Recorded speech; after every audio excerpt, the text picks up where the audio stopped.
mata kuliah Pancasila tentang teman-teman yang saya cintai. Untuk pertama-tama, mari kita panjatkan puji syukur kehadirat Allah Subhanahu wa Ta'ala yang telah memberikan inayah serta hidayahnya. Salawat serta salam selalu tercurahkan kepada baginda besar Nabi Muhammad SAW yang telah membimbing kita dari zaman jahiliyah menuju zaman yang terang benderang yakni akhir Islam beriman.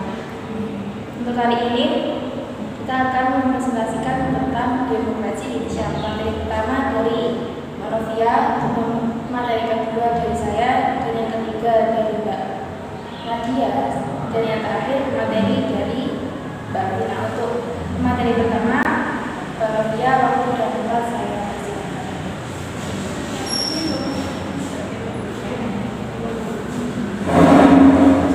Terima kasih atas waktunya. Yang pertama adalah pengertian demokrasi. Demokrasi berasal dari bahasa Yunani demos, berarti rakyat, dan kratos atau kratein yang berarti kekuasaan.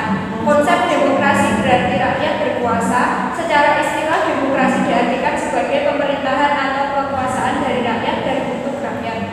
Menurut KBBI, demokrasi adalah gagasan atau pandangan hidup yang mengutamakan persamaan hak dan kewajiban serta perlakuan yang sama bagi semua warga negara. 1. Prinsip demokrasi. A. Prinsip-prinsip yang harus dipenuhi oleh negara dengan sistem demokrasi. Pemikiran yang dikemukakan Soekarno sebagaimana diuraikan sebagai berikut. 1. Pembagian kekuasaan, yaitu kekuasaan legislatif, eksekutif, dan yudikatif berada pada badan yang berbeda. 2. Pemerintahan konstitusional. 3. Pemerintahan berdasarkan hukum yang tertinggi, persamaan di muka hukum, dan persamaan sosial. 4. Pemerintahan mayoritas. 5. Pemerintahan dengan diskusi, dan lain-lain. D. Prinsip-prinsip demokrasi dalam perspektif sistem politik yang demokratis. Demokrasi sebagai sistem politik saat ini dianut di banyak negara di dunia. Dalam uraiannya, Henry Bertamayor dalam Budiarjo menjelaskan secara tegas bahwa prinsip-prinsip demokrasi yang akan mewujudkan suatu sistem politik yang demokratis adalah sebagai berikut. 1. Menyelesaikan perselisihan dengan damai dan secara berlembaga. 2. Menjamin terselenggaranya perubahan secara damai dalam masyarakat yang sedang berubah. 3. Menyelenggarakan pergantian pimpinan secara teratur. 4. Membatasi pemakaian kekerasan sampai minimum. Dan yang terakhir adalah mengakui serta menganggap wajar adanya keanekaragaman, menjamin tegaknya keadilan.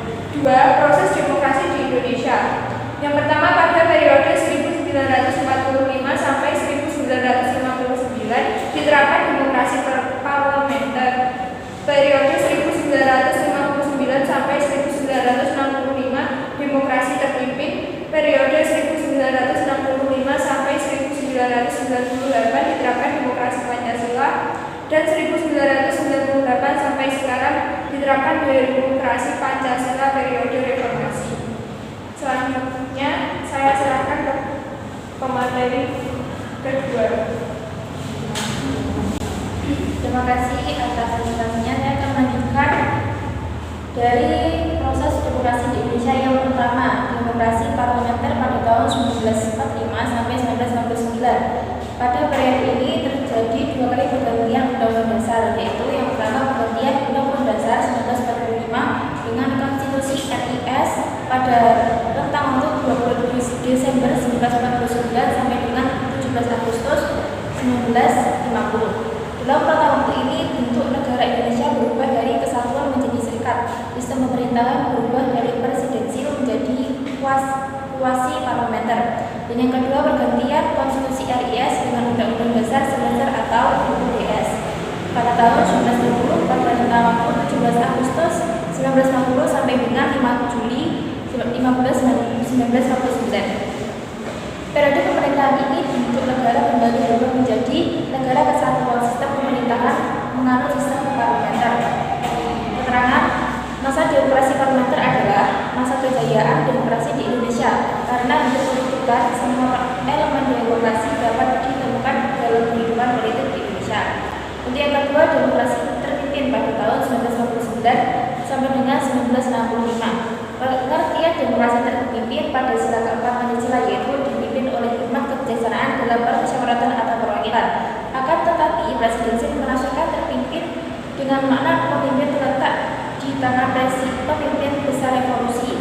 Dengan demikian, pemusatan kekuasaan di tangan presiden. Terjadinya pemusatan kekuasaan di tangan presiden menimbulkan penyimpangan dan penyelewengan terhadap Pancasila serta UUD NKRI tahun 1945 yang puncaknya terjadi perebutan kekuasaan oleh PKI pada 30 September 1965 atau ke-30 SPKI yang merupakan bencana nasional bagi bangsa Indonesia. Untuk yang ketiga berupa demokrasi Pancasila pada tahun 1965 sampai dengan 1998. Peristiwa ke-30 SPKI segera mengakhiri era demokrasi terpimpin. Pada tahun 1969, FRS memberhentikan Soekarno sebagai presiden yang digantikan oleh Soeharto.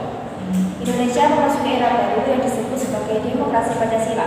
Demokrasi Pancasila sendiri bermaksud untuk mengoreksi sistem politik selama masa demokrasi terpimpin yang dianggap bertentangan dengan Pancasila dan Undang-Undang Dasar 1945. Demokrasi Pancasila ingin meletakkan UUD 1945 sebagaimana terlahir setelah proklamasi. Tapi dalam perkembangannya peran presiden juga makin dominan terhadap lembaga-lembaga negara yang lain. Dan yang terakhir berupa demokrasi era reformasi pada tahun 1998 sampai dengan sekarang. Seperti demokrasi Pancasila ala Orde Baru yang ingin merevisi praktik demokrasi terpimpin. Demokrasi Pancasila era reformasi juga ingin merevisi praktik politik dan pemerintahan Orde Baru yang dianggap menyimpang. Pemerintah BJP yang menggantikan sumber belenggu terhadap kemerdekaan pers dan berbicara sesuai tuntunan reformasi. Pemilu bebas pertama setelah Orde Baru digelar pada tahun 1999 menempatkan KJ Abdurrahman Wahid atau Gus Dur sebagai presiden keempat Indonesia sampai masa pemerintahan Presiden Jokowi yang kedua. Saat ini demokrasi di Indonesia masih terus mengalami tantangan dalam perkembangannya. Untuk presentasi selanjutnya akan disampaikan oleh Mbak Nadia. Terima kasih.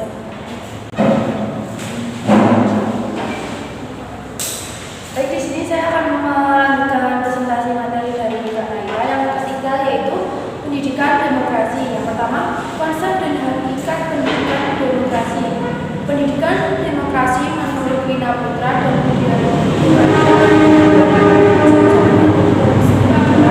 upaya sistematis yang dilakukan negara dan masyarakat untuk memfasilitasi individu warga negara agar memahami, menghayati, mengamalkan dan mengembangkan konsep prinsip dan nilai demokrasi sesuai dengan status perannya dalam masyarakat.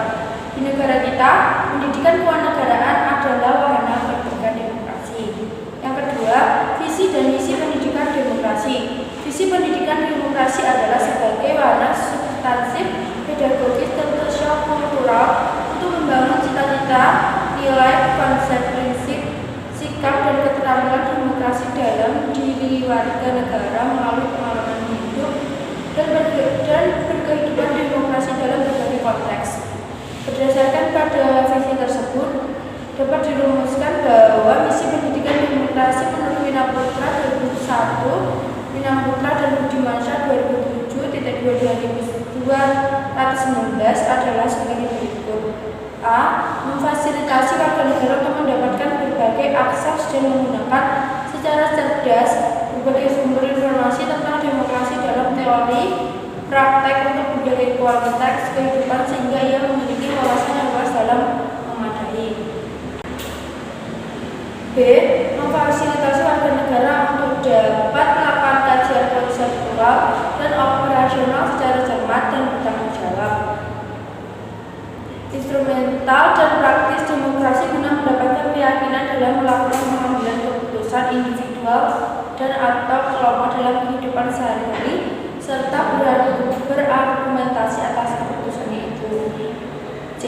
Memfasilitasi warga negara untuk memperoleh dan memanfaatkan kesempatan berpartisipasi secara cerdas dan bertanggung jawab dalam praktis kehidupan demokrasi di lingkungannya, seperti mengeluarkan pendapat, berkumpul dan berserikat, memilih serta monitor dan mempengaruhi kebijakan publik. Baik, materi selanjutnya akan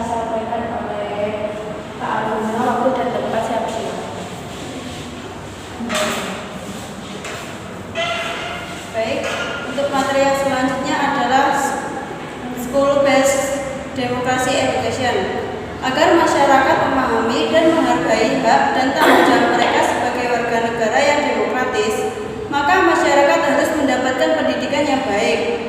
Gandal dan Finn menyatakan bahwa good democracy education is a part of good education in general.